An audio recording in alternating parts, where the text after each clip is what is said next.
Hello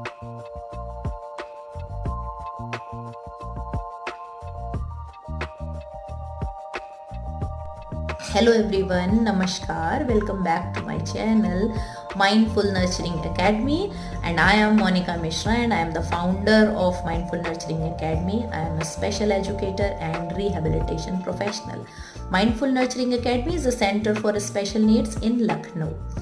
आज के इस वीडियो में मैं बहुत ही इम्पॉर्टेंट टॉपिक एक लेकर आई हूँ, reading skills for special needs. Okay, so हमें रीडिंग स्किल को सिखाने के लिए बच्चों के साथ बहुत मेहनत करनी पड़ती है। कई बार जो पेरेंट्स हैं वो इतने अवेयर नहीं होते हैं कि रीडिंग स्किल्स किस तरह से सिखाई जाए कि मेरा बच्चा उसको कैच कर पाए।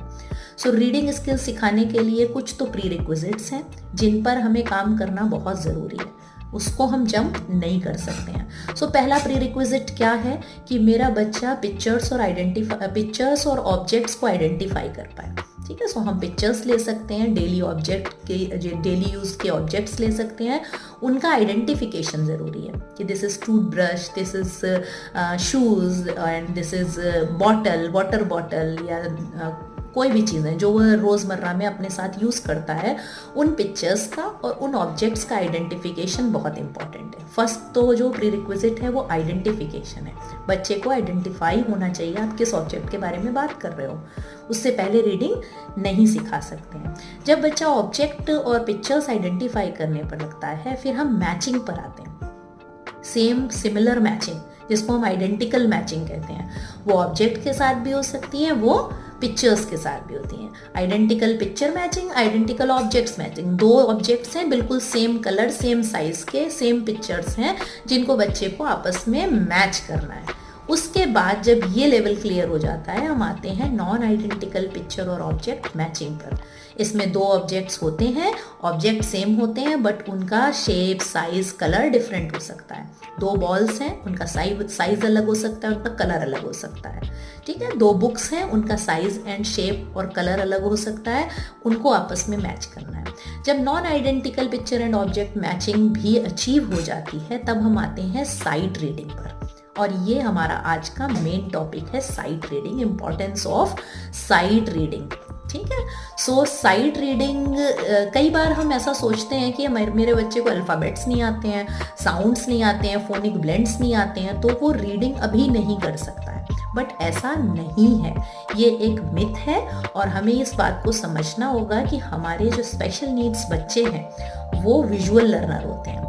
कई बार वो वर्ड्स को एज अ होल वर्ड उठाकर आइडेंटिफाई कर लेते हैं। हमें उनको बार बार फोनिक ब्लेंड्स सिखाना नहीं पड़ता है, वो ऐसे ही शब्दों को उठा लेते हैं। कहीं मैगी लिखा है, कहीं मैकडी लिखा है, कहीं पिज़्ज़ा हट लिखा है, वो तुरंत पहचान जाते हैं कि ये पिज़्ज़ा हट लिखा है, ये मैगी लिखा है, ये टॉयलेट लिखा है ना। सो वो अलग अलग शब्दों को ये मेरा नाम लिखा है, वो पहचान लेते हैं क्योंकि वो विजुअल लर्नर हैं, वो विजुअली चीज़ों को देखकर लर्न जल्दी कर लेते हैं। तो हमें इस जो स्किल है मेरे बच्चे की, जो विजुअल लर्निंग की पावर है उसके अंदर, उसको यूज़ करना है फॉर रीडिंग। तो अगर मेरा बच्चा, मैं ऐसा नहीं कह रही हूँ कि आपको साउंड्स और फोनिक्स सिखाने की ज़रूरत ही नहीं है, क्योंकि रीडिंग के लिए दोनों ही तरह के जो मेथड्स हैं वो इम्पॉर्टेंट हैं। जब कई बार ऐसा होता है, हम कुछ वर्ड्स साउंड्स के साथ पढ़ते हैं और कुछ words as a whole word पढ़ते हैं।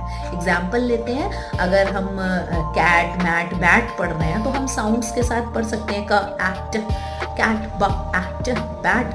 बट अगर हम द वर्ड पढ़ रहे हैं तो द को हम साउंड्स में ब्लेंड नहीं कर सकते हैं, ट, ह, ए नहीं कर सकते, हम उसको एज अ होल रीड करेंगे, द, THE, द। तो इस तरह से हमें दोनों ही मेथड्स की ज़रूरत होती है फॉर फ्लुएंट रीडिंग।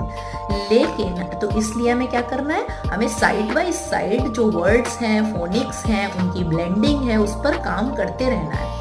लेकिन साइट वर्ड्स पर जम कर काम करना है, क्योंकि साइट वर्ड्स हमारे बच्चे जल्दी एक्वायर कर लेते हैं, अचीव कर लेते हैं। तो साइट वर्ड्स कैसे सिखाएंगे, आज कुछ बेसिक टिप्स आपको मैं देती हूँ।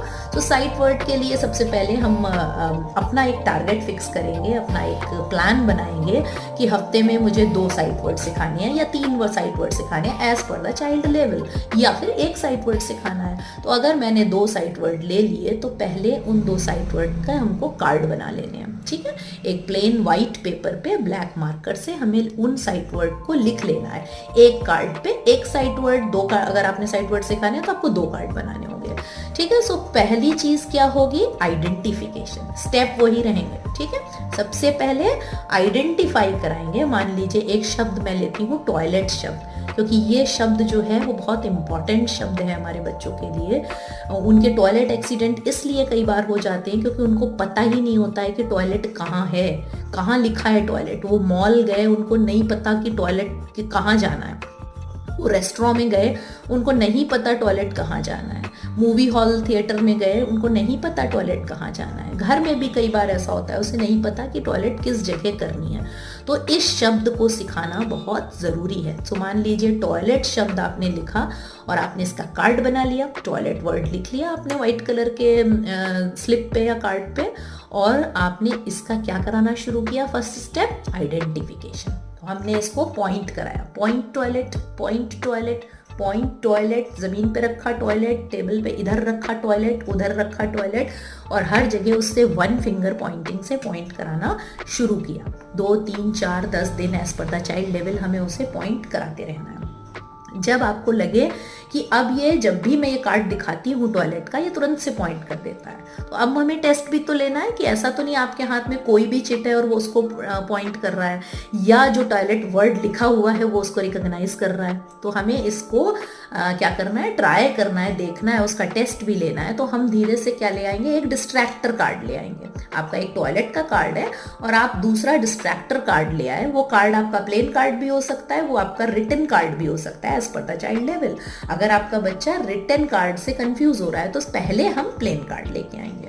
सो जब प्लेन कार्ड ले आए, अब हमने टेबल पे 2 कार्ड रखे। अब मुझे ये देखना है कि मेरा बच्चा क्या सही कार्ड पे टच कर रहा है, पॉइंट कर रहा है। अगर वो सही कार्ड पे पॉइंट कर रहा है 10 में से 7 बार, 8 बार अगर वो सही कार्ड पे पॉइंट कर रहा है, दैट मीन उसको इस वर्ड का रिकॉग्निशन होना शुरू हो गया है। जब एक डिस्ट्रैक्टर के साथ काम हो गया तो हम 2 डिस्ट्रैक्टर कार्ड ले आएंगे और उनकी प्लेसेस को इंटरचेंज करते रहेंगे और उससे पॉइंट करने को कार्ड बोलेंगे कि सो दैट हमें पता रहे कि वो इसी वर्ड को पॉइंट कर रहा है, कागज के टुकड़ों को नहीं पॉइंट कर रहा है, वर्ड को पॉइंट कर रहा है। जब प्लेन डिस्ट्रैक्टर अचीव हो जाएगा, उसके बाद हम रिटन डिस्ट्रैक्टर्स ले आएंगे।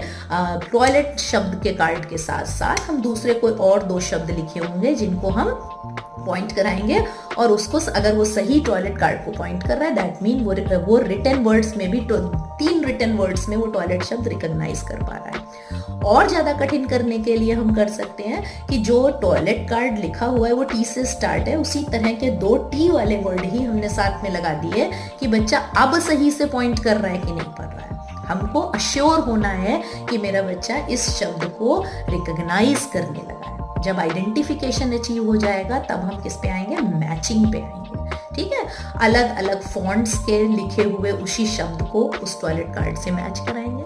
एक टॉयलेट कार्ड आपने रेड कलर से लिख रखा है, दूसरा ब्लैक से है ही आपके पास, मैच करना है। एक से कैपिटल से लिख रखा है, एक से स्मॉल में लिख रखा है, शब्द सेम है, फॉन्ट्स अलग है, कलर अलग है, डिजाइन अलग है, स्टाइल अलग है, डिफरेंट तरीकों से उस 2 कार्ड को आपस में मैच कराएंगे। तो मैचिंग का शब्द इससे हो जाएगा, ठीक है। मैचिंग सेकंड जो हमारा स्टेप है वो मैचिंग है। फिर उसके बाद 3rd नंबर पे जर्नलाइजेशन आता है। अब इस वर्ड को हम आसपास के इन्वायरमेंट से जर्नलाइज कराएंगे कि कहीं बाथरूम पे आपने टॉयलेट का कार्ड चिपका दिया पॉइंट करके, और टॉयलेट कहाँ है ना, चलते फिरते कहीं लिखा हुआ है तो मैंने दिखा दिया देखो टॉयलेट है। आसपास के इन्वायरमेंट में इस कार्ड को, इस शब्द को जर्नलाइज कराएंगे। तो इस तरह से हम प्लान बनाएंगे।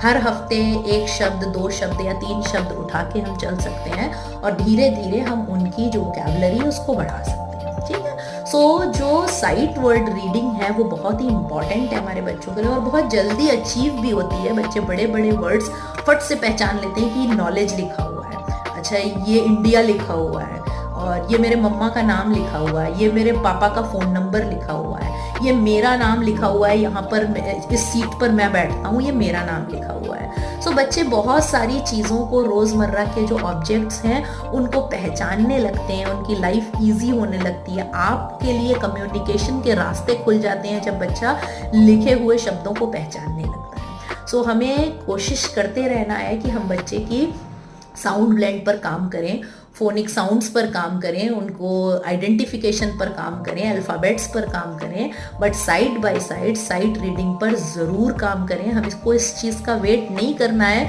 कि अभी तो अल्फ़ाबेट्स नहीं आए हैं, अभी तो फोनिक्स नहीं आए हैं, तो बच्चा रीड नहीं कर पाएगा।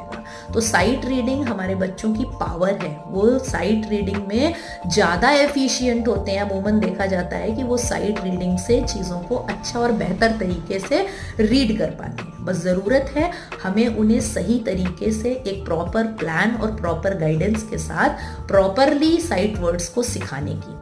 सो आशा करती हूँ, उम्मीद करती हूँ कि कुछ ये छोटी छोटी टिप्स आप अपने बच्चे के साथ यूज़ करेंगे, उसको साइट रीडिंग में हेल्प होगी और वो ज़रूर आगे अच्छी रीडिंग में हेल्प कर पाएंगे आप उसके लिए। थैंक यू, नमस्कार।